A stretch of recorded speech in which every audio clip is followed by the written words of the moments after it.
Visi misi SMP Negeri 7 Sijunjung. Terlebih dahulu kita ketahui bersama apa itu visi satuan pendidikan. Tentu visi satuan pendidikan adalah cita-cita bersama. Jadi ini kan kita rumuskan bersama, kita sepakati bersama, tentu melihat daripada potensi-potensi serta kebutuhan-kebutuhan yang ada di sekolah itu sendiri. Nah, pada masa mendatang dari warga sekolah yang dirumuskan berdasarkan masukan dari seluruh warga sekolah. Warga sekolah ini tentu Bapak Ibu, siswa, guru, tenaga kependidikan, orang tua, komite, itu merupakan bagian dari warga sekolah. Termasuk juga kita minta masukan daripada dinas pendidikan selaku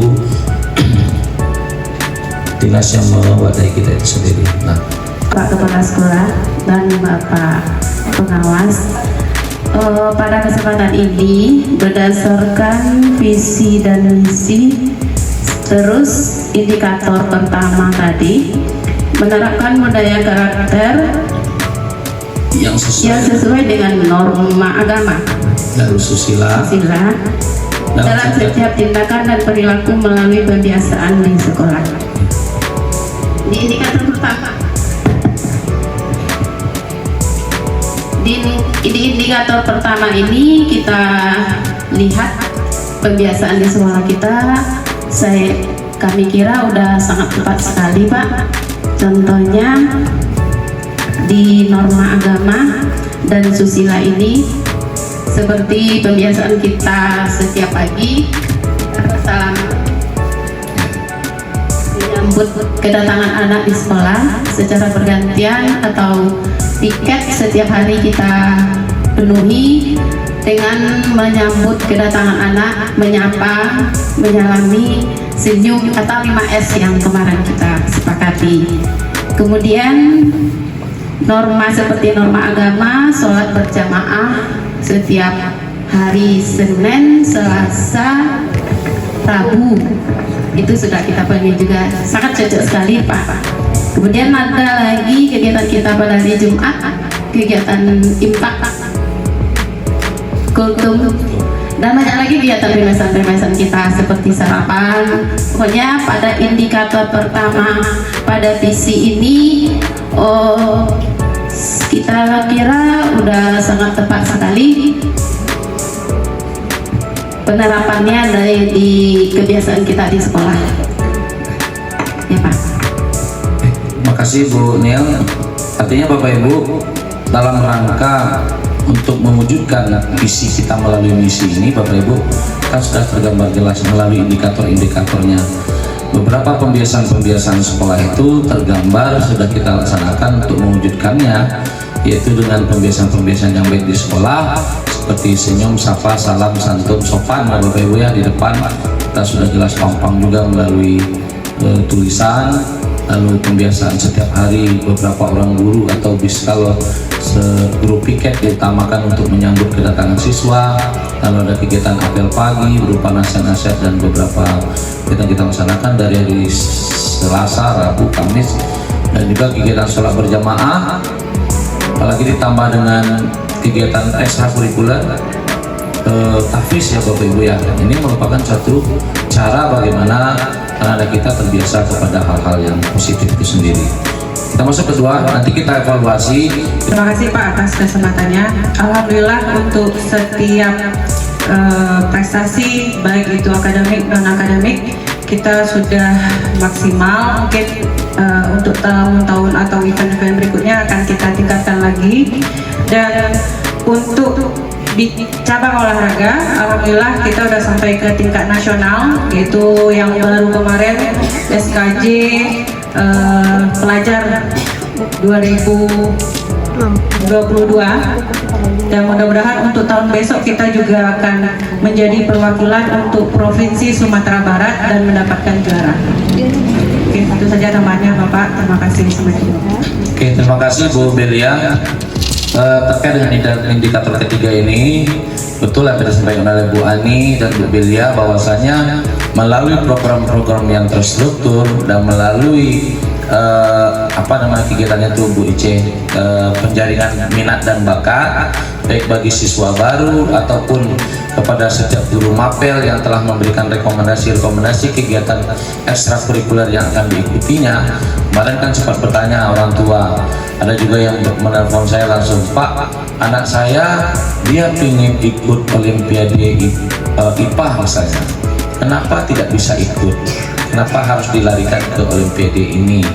Dia harusnya ikut yang ini. Maka disampaikan potensinya Pak, karena untuk Olimpiade ini tentu kita melihat potensi yang dimiliki oleh anak tersebut. Ternyata di antara dua pilihan itu anak kita ini mungkin lebih berpotensi kepada matematika misalnya, makanya diarahkan oleh guru untuk mengikuti Olimpiadenya yang A bukan yang B begitu. Nah, ini salah satu bukti bahwasanya kita memang telah memberikan ruang kepada seluruh anak-anak kita untuk mengikuti kegiatan-kegiatan ekstrakurikuler dan kokurikuler itu sendiri. Namun kita telah menuntun mereka pada minat bakat yang mereka miliki, baik itu berdasarkan dari faktornya diri mereka ataupun berdasarkan dari faktor luar dari mereka sendiri, yaitu guru. Nah, yang akan berjualan di kantin ini sebelum dia memberikan kesepakatan dulu. Jadi kami kasih arahan kalau kantin kita ini adalah kantin sehat gitu. Jadi dia bahwa yang berjualan sana tentu dia harus mematuhi aturan-aturan yang sudah kita sepakati. Jadi kantin ini harus sehat. Setelah berjualan itu apakah itu sampahnya wajib dibersihkan, dikumpulkan, kemudian dibawa keluar dari pekarangan sekolah. Jadi kemudian yang jualan tersebut adalah makanan-makanan sehat, ya, makanan-makanan yang tidak berbahaya dengan kesehatan siswa kita. Jadi seperti makanan-makanan pabrikan itu tidak diizinkan. Kemudian untuk wadahnya juga, wadah makanannya nih kantin itu diapakan sepakat bahwa wadahnya itu tidak boleh terbuat dari bahan-bahan yang akan merusak kesehatan siswa kita ini. Jadi diapakan dengan mangkok piring yang terbuat dari kaca. Itu arahan kami Pak. Terima kasih. Assalamualaikum warahmatullahi wabarakatuh.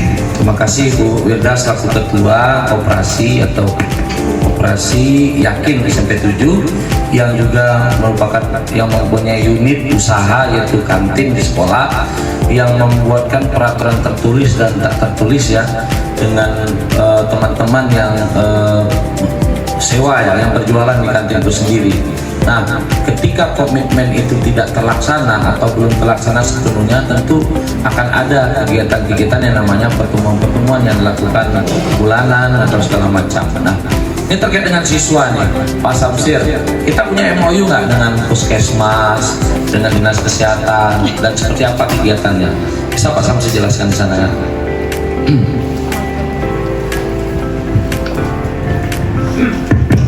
Baik, Assalamualaikum warahmatullahi wabarakatuh. Terima kasih Pak Kepala atas kesempatannya dan juga izin Pak Pengawas.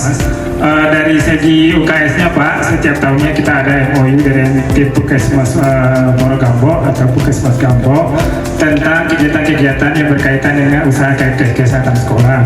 Yang pertama sekali itu pembinaan kader-kader atau seperti siswa yang akan mengajar siswa yang lainnya untuk membiasakan hidup sehat di sekolah. Kemudian yang kedua tentang kesehatan remaja putri, yaitu pemberian obat tablet FE setiap minggunya.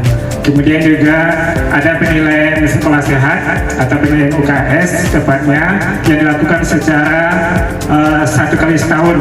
Dan alhamdulillah untuk 3 tahun ini kita selalu mendapatkan predikatnya yaitu paling tinggi itu biru Pak. Mungkin itu Pak laporannya. Terima kasih. Assalamualaikum warahmatullahi wabarakatuh. Pemeriksaan berkala ada Pak Samsir? Ya ada Pak. Pemeriksaan berkala kelas 7, kelas 8 dan juga kelas 9 Pak. Oke, terima kasih tim UKS atau pembina UKS, pembina OSIS juga telah melaksanakan kegiatan-kegiatan ini untuk mewujudkan isi yang kita sepakati melalui misi-misi sekolah itu sendiri.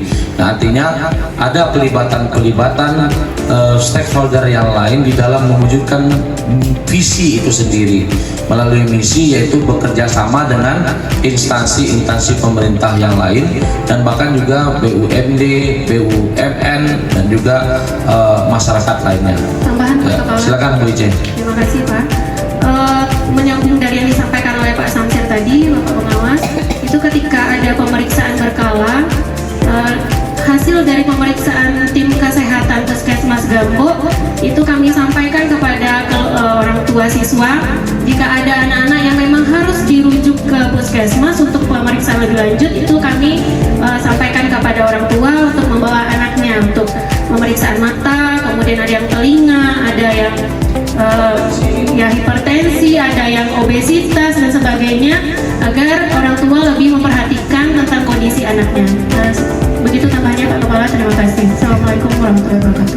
Assalamualaikum warahmatullahi wabarakatuh. Baiklah, kami berusaha mencoba menjawab, memaparkan tentang pelaksanaan pendidikan dan pengajaran sesuai dengan kebutuhan dan potensi peserta didik tanpa membedakan latar belakang suku, agama, sosial, ekonomi, dan gender. SMP 7 adalah SMP yang tidak saja menampung siswanya yang beragama Islam, namun ada juga yang beragama non-Muslim.